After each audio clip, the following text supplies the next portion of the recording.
Assalamualaikum warahmatullahi wabarakatuh.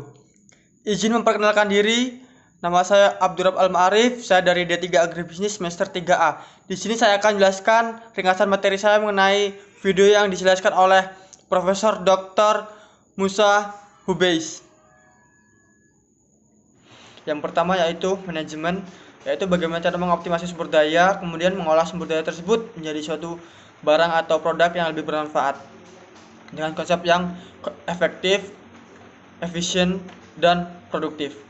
Yang selanjutnya yaitu mengenai produksi, yang mana mengacu pada membuat atau menambah atau menciptakan suatu barang yang sebelumnya tidak ada menjadi ada. Seperti contohnya seperti kita ingin menikmati secangkir kopi, dimana bagaimana proses dari penanaman pohon kopi hingga produk dari kopi tersebut bisa dinikmati. Kata yang ketiga yaitu operasi. Kata ini mengacu pada mekanisme baik secara konvensional atau tradisional dan secara modern. Nah, semua ini disebut juga sebagai metode. Nah, di dalam metode ini terdapat suatu proses, yang mana prosesnya dapat dilihat dari gambar. Proses ini ada yang bersifat continue, batch, atau intermittent, kemudian ada yang special project.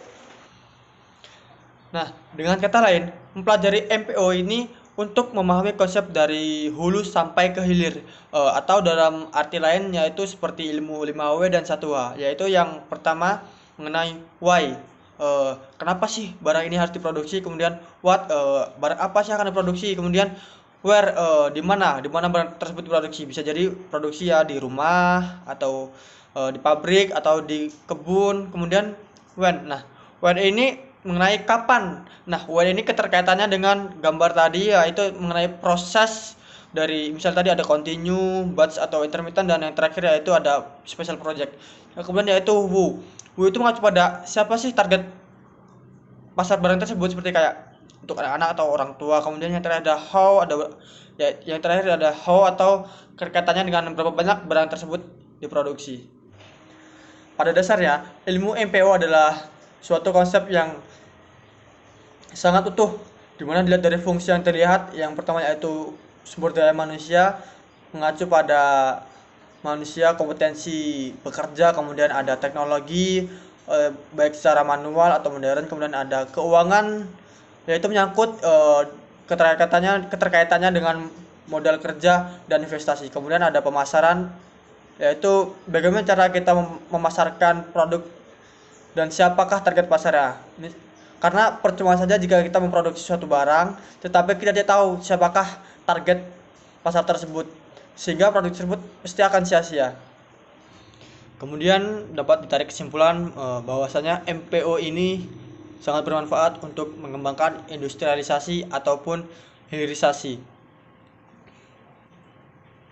Sehingga MPO ini dapat membantu di bidang real, seperti di dunia produksi ada perkebunan dan pabrik, kemudian di jasa ada perbankan dan rumah sakit. MPO ini menghubungkan konsep antara teknologi, bisnis, dan manajemen atau ekonomi, yang merupakan interaksi dari ketiganya. Nah, kemudian esensi MPO ini sendiri yaitu transformasi atau perubahan input menjadi output yang memiliki nilai tambah lebih tinggi. Sekian materi yang dapat saya sampaikan, lebih kurangnya saya mohon maaf apabila ada tutur kata yang salah atau penyampaian dalam materi yang kurang baik. Saya akhiri. Wassalamualaikum warahmatullahi wabarakatuh.